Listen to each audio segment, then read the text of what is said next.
Welcome to the Coaching Coordinator Podcast. I'm your host, Keith Grabowski, and this is our Quickcast series. What is a Quickcast? You already know the Coaching Coordinator Podcast for interviews that touch the many areas of the skill set and mindset that makes a successful coach. In our Quickcast, we focus on a coach's most powerful insight on a single topic. We pull out the most useful, interesting, and helpful ideas into an episode you can consume in 15 minutes or less. It's our up-tempo version of the podcast. With a library of over 1,000 episodes, we have plenty of these nuggets to share with you to help you improve your own mindset and skill set as a coach. Enjoy. On today's Quickcast, we focus on success in the red zone.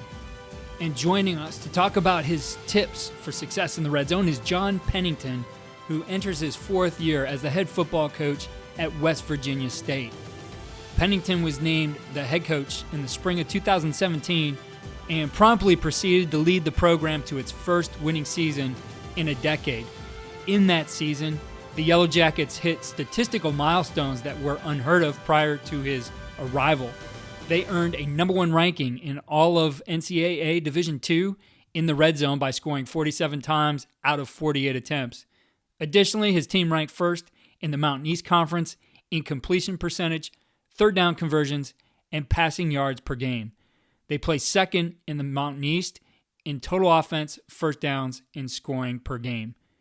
Coach Pennington has a course on CoachTube, which, as a special for this podcast, you can get 50% off on that, and it's on his RPO offense. Definitely one you should take a look into. The first key to success for Coach Pennington is having everybody understand the why of what they're doing in the red zone. We have to have great players and coaches that know the plan and know why we're doing what we're doing. And we have, the addition of Travis Everhart as our co-offensive coordinator, offensive line coach was one of the main reasons why we're doing so well in the red zone. Just a great coach. We're a great team together. We work really well together, and it's a great partnership. So us working together as him and as the O-line coach and co-offensive coordinator, and our players understanding the plan and knowing why we're doing what we're doing in the red zone. The second key to red zone success for Coach Pennington are his goals. And the goals in the red zone for the Yellow Jackets are to score 5 points per every red zone try. Certainly the gold standard is to score every single time, and that's something that the Yellow Jackets almost did, going 47 out of 48 times when they led the country. But 5 points is a key statistic for him. He tells us what goes into getting those 5 points. Our gold standard is to score a touchdown every drive, but that's not our measurable goal for red zone. Our measurable goal for the red zone is 5 points per red zone trip. And the way we structure our goals here at West Virginia State is maybe a little different than other schools, but our goals are basically the minimum we need to give our team the best chance to win. Like, what are the things we need to achieve to give our team a 90% chance to win is basically how I look at it. And if we can score 5 points per red zone trip, we're going to give our team, a 90% chance to win based on statistics. And we look at these every year, but that was the one. It was like 5 points a trip. And, that may not seem like a lot, but you'd be surprised at how many times you get or don't get that goal. I mean, we don't get it every week. We led the country in red zone. I think we were about 6 out of 11 or 7 out of 11 on that goal. So it wasn't that we got it every single week. And, if you try and score a touchdown every single time you're in the red zone, you're going to turn the ball over a lot. So we want to score a touchdown. That is the end goal. But our goal for the game is to make sure that we're efficient in the red zone, that we're scoring touchdowns, but that we're also making sure that we are getting points on the board. So those are our goals. And the way we achieve those goals, and I got this from Tony. I asked him about it because we weren't good the first year. He said, you got to run the quarterback. So we make sure we have built-in quarterback runs. And that's where we do the majority of our running quarterback stuff is in the red zone. Even if it's snapping it to a running back and motioning the quarterback out and using him as a receiver, whatever way we can do to run the quarterback, we're going to do it. The other thing was you got to go for it on fourth down. And that's a little bit, might seem a little contradictory to the, making sure you score points in the red zone, but you got to be able to go for it on fourth down. You can't just kick field goals the whole time. And we went for it on fourth down a lot, and we were fortunate. We were 100% on fourth down in the red zone and gold zone because we knew our plan. You got to take shots. You got to be able to throw the fade and take shots at the end zone if you're going to score touchdowns, and you got to be great with your heavies. You have to have great game planning with your heavy formations and how to use that, how to smoke and mirror it. And so those are the kind of ways that we achieve that goal of 5 points per trip. The third key to red zone success for Coach Pennington is how they game plan. He shares with us what goes into their game plan menu.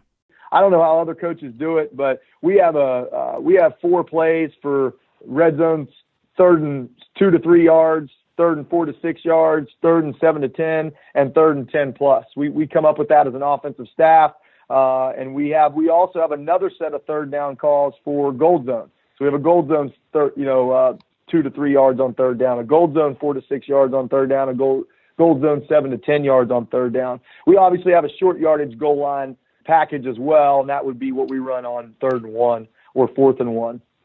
So our game planning is huge, and that's where our coaching staff and quarterbacks understand what we're doing and why we're doing it. To successfully execute anything, it takes practice, and Coach explains exactly how they work red zone in their practice plan.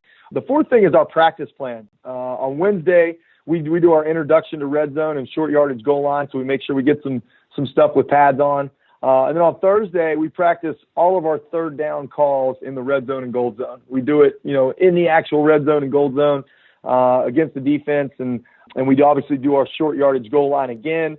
And then on Friday, one of the things that we do in review of our plays is we do all 3-play increments. So we do a drive that starts from the 40, and we do 3 plays, and we always do 3 plays in the red zone or gold zone. And I have our graduate assistants spot the ball wherever they want, and that forces me to have to know what calls to make on those crucial 3rd down calls. So we review it again on Friday. The next key for Coach is visualization. It's something that players do before games, but it's also useful for coaches. He explains. And then the fifth part is, this is for the coordinators out there, and this is something that I've done has really helped me, the visualization. Every Friday night, I'm fully dressed in my state gear, game day gear. I have my game plan hooked to my belt. I go out there on the field and I signal. I do drives, mental drives. I visualize drives up and down the field. I signal the plays in. I look at my call sheet and I do it exactly how I do it in a game. And I always give myself really difficult red zone and gold zone drives. And so when we come up to the game, I've already made those calls before, and I can get to them quicker. I usually don't have to look at the game plan because I've already kind of visualized it. So that's something that's huge for me, knowing, what to call on 3rd and goal from the 15-yard line. I mean, I've already made that call the night before, so I know exactly what I'm going to go to, and it really, really helps me out.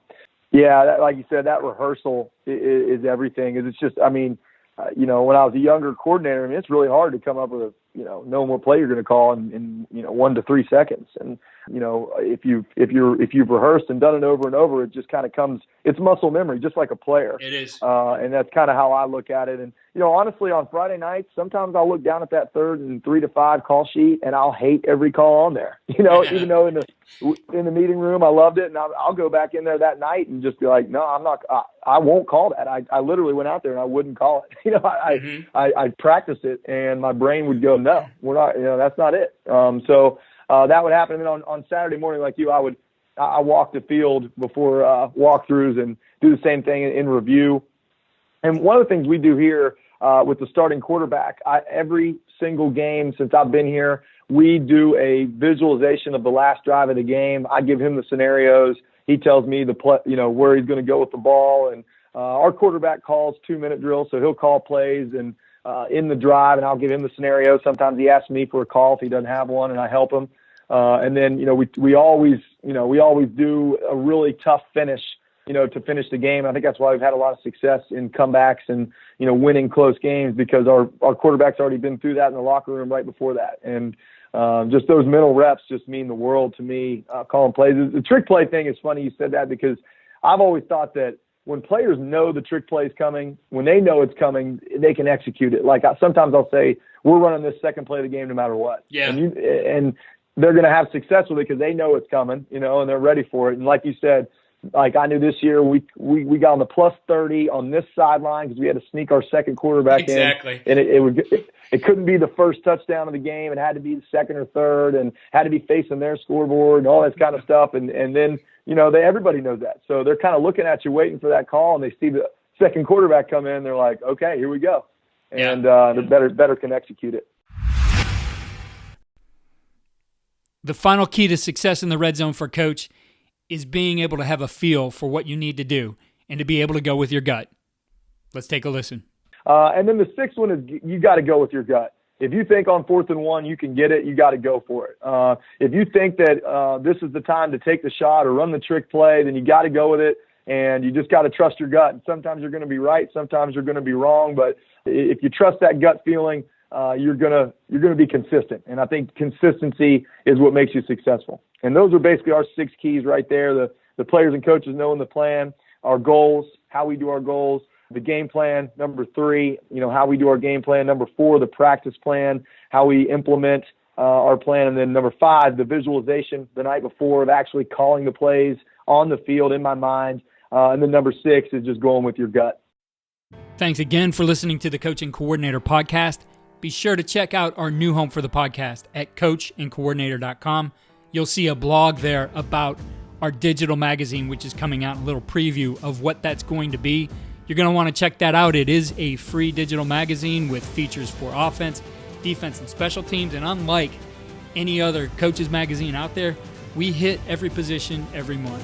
Definitely something you want to check out. A lot of extra content that you can hear on the podcast, but you can't see. And we're going to put that in the digital magazine. Again, go to coachandcoordinator.com to learn more about Coach and Coordinator Monthly. Follow me on Twitter at Coach K. Grabowski.